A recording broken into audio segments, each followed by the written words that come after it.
Welcome to the book of Yehoshua, chapter 15, Perek Tetvav, where we learn about geography, and some more geography, as well as another episode that will remind you of the Afikomen ceremony in your house on Passover night. So it has a lot of geography, specifically the geography of the tribe of Yehuda and the parts of the land it takes. And it says that the tribe of Yehuda takes from near Yam HaMelach. You all know Yam HaMelach, the Dead Sea. It goes all the way south. It goes to Ma'ale Akrabim, Kadesh Barnea. You heard of Kadesh Barnea. It's where Moshe camped. And you also, it says, goes all the way technically till Nachal Mitzrayim, till the Nile. Then it goes after Yam HaMelach to Gilgal. You heard Gilgal, that's where Yehoshua's HQ is.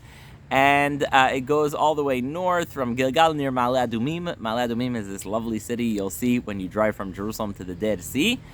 And it goes all the way to a very, very famous place called Ein Rogel. And it doesn't say Yerushalayim, but that's the area, Gei Ben Hinnom.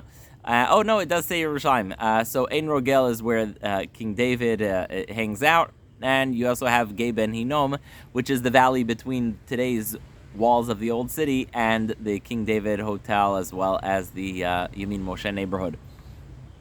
Northern, it then goes up north to Beit Shemesh. You also heard of Beit Shemesh, and it can even touch the Great Ocean, which is the Mediterranean. Now, in all this equally divided area among the tribe of Yehuda, there's a special allocation and giving to Mr. Kalev ben Yefuneh, and he is told that he gets in the mountain of Hebron everything he wants because he was one of the good spies 45 years ago when Moshe sent spies to Israel. He and Yehoshua were good guys, and so he gets the mountain of Hebron, whatever he takes. However, there's a little problem. There's one area in the mountain he's just not able to conquer. He's not able to conquer, and he makes an announcement. Nope, not really recommended, but nonetheless, it happens. And he says as follows: whoever gets to conquer this place of Kiryat Sefer, whoever is able to take a place called Dvir, aka Kiryat Sefer. Originally it was called Kiryat Sefer, then it's called Dvir by now. And Kalev ben Yefuneh says as follows: whoever is able to conquer this area will get my daughter, Achsa, as a wife. So not really recommended to say whoever does this will get my daughter as a wife, but nonetheless he does it. And the guy who ends up taking it, his name, you'll hear it later again, is Otniel ben Knaz. Otniel ben Knaz says, I can take it. And he goes and he takes it. But Achsa, the daughter who's being married off to Otniel ben Knaz, kind of wants a little bit more, and so she says to her new husband, I guess, you know how my father promised that whoever conquers Kiryat Sefer will get it? Well, can you please ask for a little bit more?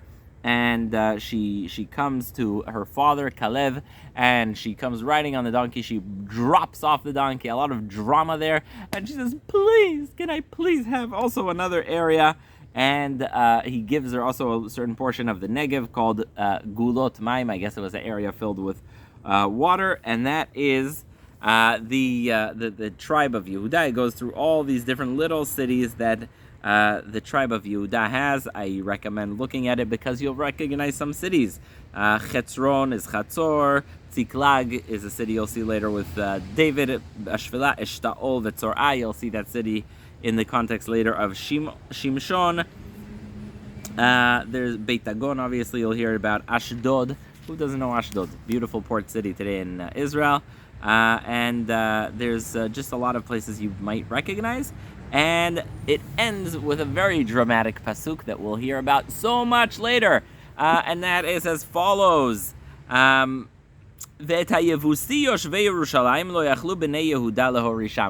The Jews were not able to defeat the Yevusim who were living in Yerushalayim. You may guess why, because it has a very big wall. So the Yevusi sat in Yerushalayim until the day this was written. So that is the division of the land of Israel to the tribe of Yehuda. That has been chapter 15. Thank you for listening. I'll see you next parak.